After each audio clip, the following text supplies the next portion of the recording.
Donc chaque année, nous effectuons ce qu'on appelle des échantillonnages, c'est-à-dire que l'on doit retrouver nos poules perdrix et nos poules faisanes avec leur progéniture. Nous parcourons après la moisson, donc fin juillet, début août, des secteurs de référence, à peu près une dizaine d'endroits dans le département. Nous tournons à l'aide de notre véhicule autour des couverts, principalement maïs, tournesol, mais également sorgho, des légumes, puisque là, moi, je suis dans une zone aujourd'hui où il y a beaucoup de maraîchage, et afin de surprendre nos compagnies de perdrix et de faisans.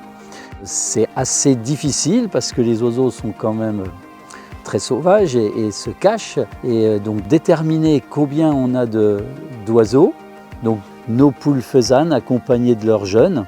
Cela nous permet d'obtenir un indice de reproduction. On divise notre nombre de jeunes par le nombre de poules observées. Et cet indice de reproduction, associé au comptage des coqs chanteurs, nous permet de savoir un petit peu ce que l'on va pouvoir attribuer.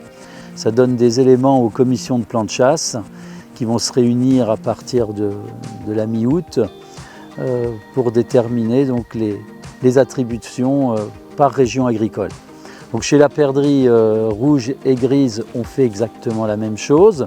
La différence, c'est que chez la perdrix grise, nous déterminons en plus les coqs des poules, puisqu'on peut faire la différence chez les adultes entre les coqs et les poules, alors que chez la perdrix rouge, ce n'est pas possible.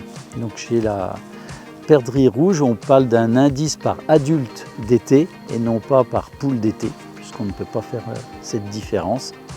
Nous allons voir cette année si cet indice est bon ou pas bon. Il est surtout dépendant de la météo, aussi de la date de la moisson, puisque la moisson peut aussi détruire des nichés. Voilà, c'est relativement compliqué. On ne sait pas forcément pourquoi on a une bonne année ou une mauvaise année.